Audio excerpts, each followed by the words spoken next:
Yo, what's up man? It's BM. Na naman nga pala to at ngayong araw, ibabahagi ko sa inyo kung paano natin naipasa ang CompTIA Security Plus 701. So, backstory lang, way back 2023, nag-start ako mag-aral ng SY06. So, nag-download ako ng mga materials, nag-aral ako for a few, let's say, months, 2-3 months. However, syempre, meron tayong mga pinagdaanan sa buhay. So, medyo naudlot yung ating pag-aaral.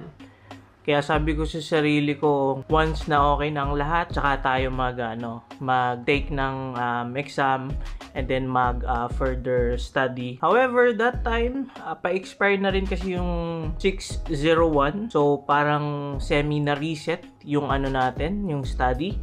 So, nag-prepare na tayo for 701 na exam that time. So, yun, same thing pa rin. Nag-aral tayo for month. And then, sa work, ganun din. So, grabe. Habang nag-work tayo, nag-aaral tayo that time pag may free time. Sa lunch, same thing. Pagpapasok, pag-uuwi, same thing. Pagtutulog, podcast pa rin ng 701 materials, everything. So, yun. After nun, ng mga pag-aaral natin. So, almost a year or so. Siguro, let's say, almost a year, putol-putol yung pag-aaral ko doon. And then, yun, nung naging okay na lahat ng mga isipin, so, yun, we decided na mag-purchase na ng exam voucher para sa 701. Tapos, medyo hindi pa ako sure dun sa knowledge ko. Kasi parang feeling ko hindi pa ako ganun ka-prepare. But,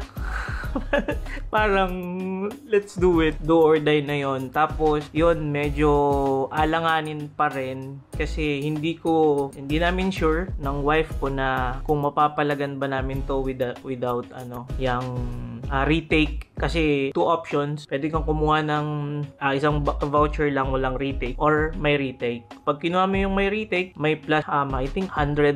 Kung wala naman, so GG ka. So bibili ka ng panibagong exam voucher ulit na full payment. So yun, sabi ko, bahala na, palag na yan.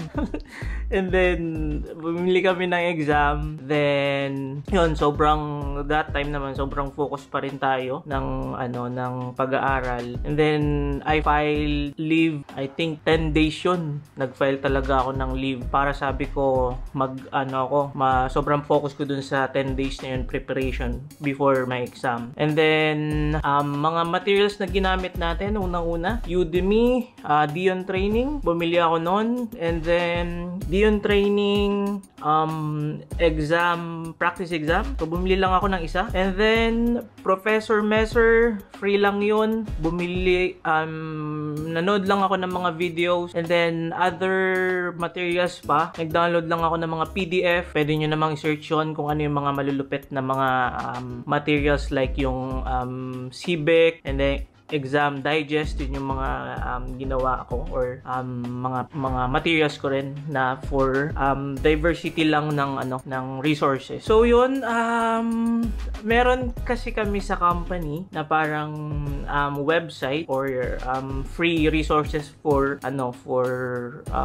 kung gusto mong yun nga mag-take ng mga certifications, kabilang doon ng Security Plus. So habang nasa work ako, pag may time, nanonood ako ng mga videos, bootcamp. Tapos meron doon isang malupit na exam simulator. So nag-take ako doon ng mga exam simulator and then puro bagsak yung aking nakukuha. So okay lang yon. May time doon na 43% lang yung nakuha ko. May time doon din ng mga 50s. Never ako nakakuha ng mga 60s pataas. And then yun kay Dion Training, bagsak din tayo, 70. Nung 70, dun yun sa isang dun sa course na kinuha ko. So nagbili pa ako ng practice test, consist of parang 6 simulated exams. Doon sa 6 na yon, ang score ko I think 73, tapos nag-80 naman, naging 75, naging 80. So siguro ko kung isa-summary mo. Either 75 or 80. So, between doon lang yung nakukuha. Tapos, nag-take din ako nung kay Professor Messer na exam. So, average ko doon 80s lang. Hindi ako makataas dun sa 80s. Pero hindi ko kasi ni-retake yon. Kasi yon para hindi ko lang ma-memorize yung mga answers. Pero yung kay Dion, what I did is, dun sa 1 month, tinake ko yung exam. After pagka-take ko ng exam, siguro mga 1 week before ng exam day ko talaga, ni-retake ko. So, tiningnan ko dun yung kung may na-retain ba sa utak ko nung previous exam ko doon or take doon. So, same lang din. 70, 80. Para walang nangyari doon sa retake ko. Kaya sabi ko, G na yan, palag na yan. So, eto na. Exam day na. So, yung schedule ko is 9 a.m. And then, yun, nag-prepare kami ng asawa ko. Kumain muna kami. Tapos, ito pa. Sa hindi inaasahang pagkakataon, nag-book ako ng Grab. Tapos yung binook ko, hindi pala dun. So, anong nangyari? Yung nabook ko palang Grab is drop off lang para makasakay sa LRT papunta dun sa site.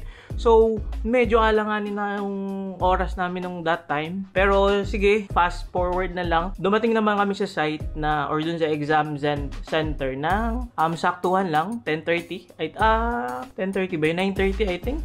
Or 10:30. Tapos, yun. Medyo kabadong-kabado ako. Pero, syempre, kailangan focus. Mindset mo, parang maangas ka. Palagi lang yan. And then, yun, sobrang bait nung mga staff dun sa napuntahan naming exam center. Kasi, yun, very, naman sila, accommodating.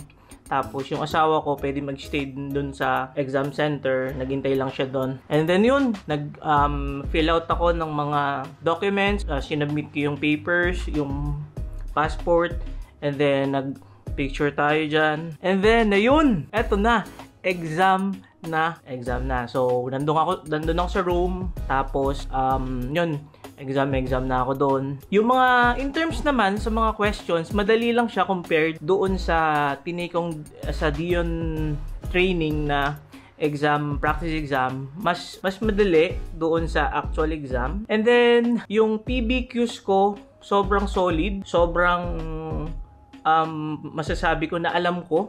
So, parang nagkataon na nabigay sa akin. Talagang alam ko kung yung machine na yun is infected ng malware. So, i-determine mo lang kung infected or not. Tapos, may iba ka pang isi-select. And then, yung isa rin naman, bali 2 PBQs lang. Yung isa is parang ano ba yun? Parang isi-select mo lang yung kung anong description nitong type of malware nito. Kung for example, what is yung self-replicating? So, worm yun. So, parang ganun. Iaano mo lang siya. I-click mo lang or ititik mo lang. So, yun. Nag-take ako ang inuna ko muna is yung multiple choice. So, 76 yun I think. Tapos, 2 PBQs. So, ang ginagawa ko, basta hindi ko alam, is ini-skip ko lang para balikan ko na lang mamaya. So, yun. Tinake ko muna yung multiple choice. And then, pag-review ko, pagtingin ko, yung mga hindi ako siguradong mga sagot is nasa 20. Sabi ko, GG yata ako nito Parang bagsak talaga ako nito kasi 20 yun, ang dami nun.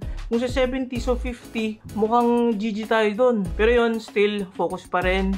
Sinagutan ko pa rin lahat ng mga questions na yun, binalikan ko. And then, after kong masagutan lahat ng multiple choice, balik na ako dun sa PBQ. So, yun, nasagutan ko. After ko masagutan yung mga PBQs, pag-check ko sa timer ko, meron pa akong 1 hour remaining to review. So, medyo mabilis yung pagsasagot ko. And then, after noon, sinubukan kong mag-review ng mga questions ko. Siguro mga 1 to 10, sinubukan kong i-review.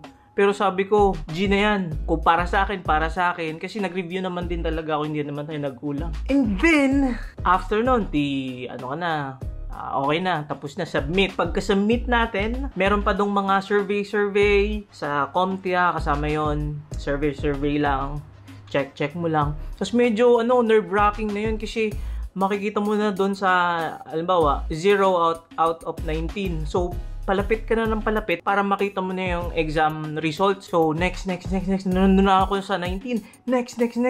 Pag-click ko, bang! Yun! Sabi ko, GG. Ang unang nakita ko dun sa screen, sa monitor, ng PC ko that time is congratulations in all caps. Sabi ko men, napataas talaga yung kamay ko. Sabi ko, thank you Lord talaga. Siguro mga moment of silence, 3 seconds, 5 seconds. Sabi ko, thank you Lord. So yun, hindi ko pa nakita yung score ko. So pagtingin ko dun sa score ko, masaya rin ako kasi hindi siya parang pasang-awa, hindi rin siya kataasan. So parang nandun lang siya sa average, saktuhan lang, hindi pasang-awa, hindi rin mataas. So I'm so happy. And then paglabas ko, sabi ko medyo ipaprank ko yung asawa ko. Sabi ko, magpapanggap ako na parang bagsak. So paglabas ko, in-inform ko yung staff na okay na, natapos ko na. Tapos sabi niya, sige, ipiprint ko na yung result. Pag-print ng result, binigay ko yung, sinilip ko yung asawa ko. Sabi ko, love, konti na lang. Sayang. Pero yung mukha ko nun, parang sabi ko, grabe. And then, hawak ko yung papel na resulta. Sabi ko, nung pagbigay ko dun, nakita niya, congratulations. Let's go! So yun, niyakap niya ako, kinongratulate niya ako, pinakauna. Men, kung hindi dahil din sa asawa ko, hindi ko siguro mapapasa to. So, I think this will be for us na team talaga yung nangyari. Nag-aaral ako, siya yung gumagawa halos lahat sa bahay, food, lahat, everything, preparado na lahat. Ako mag-aaral na lang. So, shoutout talaga to sa aking pinakamamahal na wifey, Marvy. So yun, nakuha na natin. Kita nyo yung certificate. And then yung physical nga lang niya, copy, hindi ko pa na-receive, siguro few weeks pa yung pagdating niya. And then ayun, I think sa mga gustong maipasa yung Security Plus, so mag-review lang din kayo. Take your time, wag nyong para sa akin, wag nyong i-rush kasi ako inabot ako ng more or less 1 year. Putol-putol na pag-aaral, pero yun nga, kailangan persistence pa rin kayo. Persistent yung yung mindset nyo. Kaya nyo yan, aral lang, review. Tapos malaking factor din hanggat maaari kung may makukuha kayong mga free resources like dun sa mga practice exams, napakaganda nun para at least hindi na matrick yung mind nyo pag nandun na talaga kayo sa exam day. Kasi yung mga exam na questions minsan is very tricky. Minsan ito talaga yung mukhang tama pero may mukhang mas tama pa. So medyo tricky rin siya, kaya talagang kailangan maingat sa pagbabasa. Tsaka wag nyo i-rush, take your time. Ayun nga, yung sa akin kasi I take my time, pero still 1 hour pa rin yung remaining ko. Pero yun, sabi ko, ginayan. And then yun, pumasa naman tayo. At ngayon, I'm still preparing, continuous learning pa rin. Kasi ito yung bago kong inaaral. Linux Basic for Hackers. So napakaganda nitong book na to para sa mga aspiring din na gustong pumunta sa red team. Pero ako, gusto ko maging balance muna, blue team, red team, at saka yun. I think that's all. And yun lang siguro muna for today. Update na lang tayo ulit sa mga content ng cybersecurity once na makapasok na ako. Update tayo. So yun nga pala, quick background lang. I have, I think more than 10 years na rin sa IT industry, specifically, hindi naman sa cybersecurity, pero IT in general. So, medyo may alam na rin akong konti doon sa mga topics dito sa CompTIA Security Plus. So, yun lang muna for today siguro. Ingat palagi, good vibes, pinakahuli pa rin. Peace!